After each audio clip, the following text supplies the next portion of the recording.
لەگەڵ بەڕێز دکتۆر سامان سۆرانی شارەزای پەیوەندی نێودەوڵەتیەکان لە ستودیۆ لەگەڵمانە کە باسی زیاتری ئەم پرساکەین. دکتۆر، ئەم هەڵڵایەت چی بوو لە بریتانیا لە بەرامبەر بۆریس جۆنسن سەری هەڵدا؟ ئەوەی کە لە بەریتانیا ڕوودەدات شتێکی چاوەڕوانکراوە لە بەرەوەی بۆریس جۆنسن کۆمەڵێک پرسیار لەسەری هەبووە کە لە ڕابردووە چەند کردارێکی کردووە کە بە پێشێلکاری دادەنرێت. یەکێک لەوانە لە کاتی با بڵێن ئابلوقەی کۆرۆنا ئەو ئاهەنگی جێڕاوە و کۆمەڵێک پێشێلکاری ترش کە لەم دوایە لە ماوەی 6 مانگی ڕابردوو ڕوویداوە یەکێک لەوانە کە پارتیگەیتی پێدەوترێت کە حەفلەی گێڕاوە بە شێوەیەکی نەشیاو و بێجگە لەوەش خەڵکی بە شێوەیەکی گشتی لە ئەدای بۆریس جۆنسن ناڕازیە بە هۆکاری ئەوەی کە دۆخی ئابووری ئەو وڵاتە تا ڕادەیەک تووشی قەیران بووە و بێجگە لەوەش باز لەسەر بابەتەکان بە تایبەتی ئەوەی کە وزەیە گران زیادی کردووە و سەرڕای ئەوەش کە کۆمەڵێک شتی ترە کە یەکێک لەوانە ئەو خۆی لایەنداری سەرسەختی برێکسیت بوو، بەڵام پرۆگرامەکانی برێکسیت بەو شێوەیە کە چاوەڕوان دەکرا سەرکەوتنی بەدەست نەهێناوە. بۆریس جۆنسن خۆی لە جەنگی رووسیا و ئۆکرانیا بە تەرەفداری سەرسەختی ئۆکرانیا لە قەڵەم دەدات و ئەمەش دەبێتە هۆکاری ئەوەی کە مەسەڵەن کۆمەڵێک نەیاری دەرەکی بۆ وڵاتەکەی لە ڕووی ئاسایشیەوە بۆ دروست بێت. سەرجەم ئەم هەموو شتانە بوونەتە کارتی فشار بۆ سەر سەرۆک وەزیرانی بریتانیا بۆ ئەوەی کە ئەمڕۆ باس لەوە دەکرێت کە جەنابتان وەکو ئاماژەتان پێی کرد لە راپۆرتەکە دەست لە کارکێشانەوەی خۆی ئەنجام دەدا، هەرچەندە ئەو وەکو کەسێک کە وەکو چۆنەڵێت مکوڕە لەسەر ئەوەی کە بەردەوامی هەبێت تا 2024 و تەنانەت باس لەوەش دەکات تا 2030 بەردەوام بێت لە سەرۆکایەتی حیزب و وەزیرانی کە دەبێ ئەنجامی بدات. بەڵام ئێمە پێمان وایە کە ئەو بابەتە بەو شێوەیە سەر ناگرێت بە هۆکاری ئەوەی کە ڕاستە ماوەی ڕابردوو کۆبوونەوەی حیزب کرا لەسەر ئەوەی کە دەست لە کارکێشانەوەی ئەنجام بدرێ، بەڵام دەستە تا 59 ناو حیزبەکەی دەنگیان پێدا کە حەسانەی هەبێت تا ئەوەی کە ساڵێکی تر تا 12 مانگی تر. لەگەڵ ئەوەش ئەم بارودۆخی کە ئێستا باست کرد بەهۆی هەندێک فشار و هەندێک ڕەفتار و بارودۆخ بووە کە لە بەریتانیا هاتووتە پێش بە تایبەت بە هۆکاری سەرۆکوەزیرانەوە بۆ لە وەختی خۆیان ئەم فشارانیان لەسەر دروست نەکرد، بۆ ئێستا بە دەستەجەمەی ئەم فشارانیان لەسەر دروست کرد. وەکو باسم کرد کێشەکانی ناو بریتانیاش بە هۆکاری جەنگی ئۆکرانیا زیادیان کردووە. خەڵکی پێویستی بە سەقامگیریەکە لە ڕووی بژێوی ژیانەوە کە ئەمڕۆ با بڵێن تا ڕادێک بەهوو هۆکارەوە فشار هاتوۆتە سەر خەڵکی. بێجگە لەوەش وەکو باسم کرد ئەو بابەتە کەڵەکە بوانەی کە بۆریس جۆنسن بە هۆکاری پێشێلکاریەکانی ئەنجامی دابوو زیاتر زەق کراونەتەوە. دیارە لە ناو خودی حزبی محافزینی بریتانیا خواستێک هەیە کە ئەوان وەک خۆیان بە تیمێکی بەهێز دەزانن و زۆرینیان هەیە لە پەرلەمان، خواستێک هەیە بۆ ئەوەی کە سەرکردەی حزبەکەش کەسایەتیەکی بەهێز بێت و ئەو کەسایەتیە بەهێزە ئەمڕۆ لە بۆریس جۆنسن نابینرێت. بۆیە هەر خودی ئەندامانی حزبەکەی خۆی ڕخنەی توندی لێ دەگرێن و وەکو ئاماژەشتان پێکرد کە زیاتر لە 44 وەزیر و بریکاری وەزیر و با بڵێن وەزیرن بۆ دەوڵەت بۆ کاروباری تایبەت دەستیان لە کار کێشاوەتەوە. لە مێژووی بەریتانیا بەو شێوەیە بوونی نەبووە کە لە ماوەی 2 ڕۆژە کۆمەڵێک وەزیر بە دەستە جەمعی دەست لە کار سیاسی لە بەریتانیا دروستەکە. ئەمە ئاڵۆزی سیاسی بە شێوەیەک دروست ناکە، وەکو باسم کرد لەبەرەوەی حزبی محافزین زۆرینەی هەیە لە پەرلەمان و مەسەلەن حزبی کرێکار ناتوانێت جێگرەوەی بێت و ناتوانێت دەستێوەردان بکات لە گۆڕینی حکوومەتەکە، بەڵکو ئەمڕۆ دەبێت لە ناو خودی حزبەکەیە کەسایەتیەک هەڵبژێدرێت کە بەهێزە. ئەڵبەتە بۆ ئەو بابەتەش کۆمەڵێک کەس جێی گفتوگۆن کە جێگرەوەی ئەو بن یەکێک لەوانە ئەو وەزیرانەیە کە دەستیان لە کار کێشاوەتەوە، بۆ نمونە ریشی سوناکە کە وەزیری دارایی بووە ساجد جاویدە کە وەزیری تەندروستی بووە و نازم زەهاویە کە ئەمڕۆ دانراوەتەوە لە جێگەی با بڵێن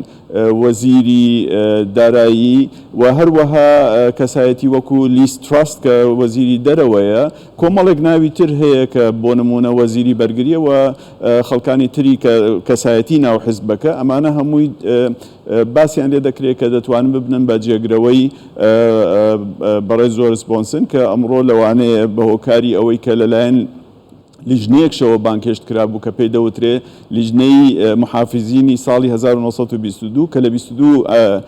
ئەندام پێکهێنراوە ئەو لیژنەیە دەتوانێت تەنانەت ئەو حەسانەی کە با بڵێن ئەمڕۆ بۆریس جۆنسن بەهۆی ئەوەی کە لە 1950 دەنگەکانی بەدەست هێنا بۆ ئەوەی کە ئەم قۆناغە تێپەڕێنێت تا مانگی 6 2023 ئەوە ڕابگرێت و با بڵێن دەست لە کار کێشانەوەی لە پێناو بەژەوەندی گشتی بخاتە جێی واری جێبەجێکردنەوە. بەڵێ باس لەوە کرد بارودۆخی ئۆکرانیا هۆکارێکە لەسەر ئەوەی کە ئێستا بۆریس جۆنسن کەوتوتە ئەم بارودۆخەوە تا چەند دەست لە کار کێشانەوەی ئەم یاخود ئەم ئاڵۆزەی سیاسی کە ئێستا لە بەریتانیا هەیە کاریگەری لەسەر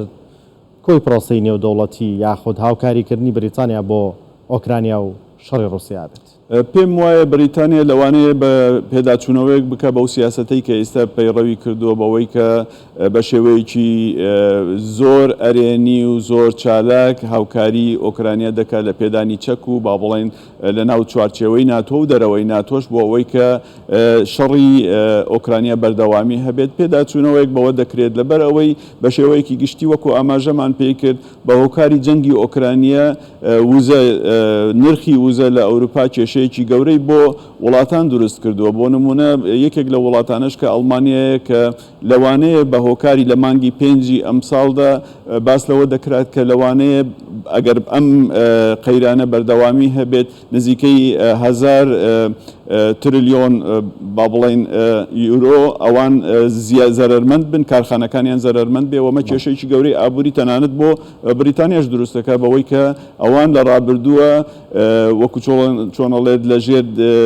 دەست و ڕەحمەتی ئەو گازە بوونە کە لە ڕێگەی رووسیاوە بە ئۆکرانیا دەهاتە وڵاتانی ئەوروپا. بەڵێ ئەگەر بێت و کەسێکی وەکو نەدیم زەهاوی بێتە سەرۆکوەزیرانی بەریتانیا تا چەند گرنگە لەسەر ئاستی نێودەوڵەتی بۆ کورد کە کوردێک پۆستێکی و هەباڵا وەرەگرێت. نەدیم زەهاوی بە هۆکاری ئەوەی کە پاشخانێکی خانەوادەیەکی کوردی ناوبانگی هەیە کە خانەوادەی محەممەد فەیزی زەهاویە کە خۆیان ڕەچەڵەکیان دەگەڕێتەوە بۆ بابانەکانی سلێمانی کەسایەتیەکە کە ناشی شارێتەوە کە کووردە و کوردایەتی خۆشی بەڕەچەڵک نەشاردۆتەوە کەسایەتیە کە لە ڕووی سیاسیەوە سەرکەوتوو بووە چ لە وەکو وەزیری پەروەردە و ئێستش کە مەسەن دەست بەکار بووە بۆ ئەوەی کە ببێت بە وەزیری دارایی و لەوە ئایندەیە لەوانەیە یەکێک بێ لەو کاندیدانەی کە بەهێزن بۆ ئەوەی کە ئەو پۆستە وەربگرن لە بەرەوەی بە بەردەوامی سەرکەوتنی بەدەستهێناوە و خۆشی وەکو کەسایەتیەک ڕۆڵی جێڕاوە دەتوانێت تەنها بۆ ئێمەی کورد ئەوەیەک بێت کە کەسێک کەسایەتیەکمان هەیە کە کووردە و ئەمڕۆ سەرۆکی وەزیرانە لە بەریتانیا بەڵام بە خۆتان دەزانن وزارەتی دەرەوەی بەریتانیا سیاسەتی دەرەوەی خۆی هەیە هەر لە سەردەمی مستعمەرەکانەوە تا ئێستش ئەوان درێژخایان بەرنامەیان بڵێن کاریگەری سەرۆکوەزیرانی لەسەر کەمە. سەرۆک وەزیران ئەتوانێت لە هەندێک پرس با بڵێن هاوکار بێ بەڵام ناتوانێت سیاسەتی دەرەوە بە تەواوی بگۆڕێت وەکو باسم کرد دەتوانێت مەسەلەن قەناعەت بە پەرلەمان بێنێ و مەجلیسی عموم بێنێت کە من ئەم جۆرە سیاسەتە پەیڕەو دەکەم لەم چوارچێوەیە و ئەوان خۆتان دەزانن کە دەستەی ڕاوێژکاریان هەیە و لە هەمان کاتیشە کۆمەڵێک مؤسساتی تر هەیە کە بڕیاردەر و هاوکاریکاری با بڵێن سەرۆک وەزیرانن بۆ ئەوەی کە ئەجیندای خۆی جێبەجێ بکات ئەوەی کە ئێمە بینیومانە لێرەدا بە هۆکاری ئەوەی کە وەکو باسمان کرد بۆریس جۆنسن وەکو کەسایەتیە کاتاڕادەیەک فەوزەوەیەتێکی پێوە دیار بووە کە پێشووتر پاشخانێکی جۆرنالیستی هەبووە و بە کۆمەڵێک قۆناغا تێپەڕیوە توانیوێتی ئەو با بڵێن ئینتباع لای خەڵک بەجێ بێڵێت کە من وەکو سیاست مەدار کاری خۆم دەکەم بەڵام کەسایەتی خۆشم بەو شێوەیە کە خۆم هەیە دەبێ قبول بکرێ کەسێکم تا ڕادەیەک پۆپۆلیستیم و ئەمانە بەڵام من پێم وایە تیمەکەی خۆی ئەمڕۆ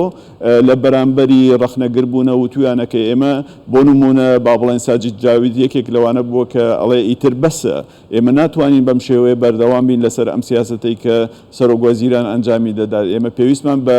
وەکو تیمێکی بەهێز پێویستمان بە لیدەرێکی بەهێزە بۆ ئەوەی کە ئێمە پێکەوە دەست لە ناو دەستێک بین بۆ ئەوەی کە بەریتانیا بەرەو دوورگەی ئارام ببین. بەڵێ بەڕێز دکتۆر سامان سۆرانی شارەزای پێدێنێ دەوڵەتیەکان لە ستۆدیۆ ئامادە بوویت سپاس بۆ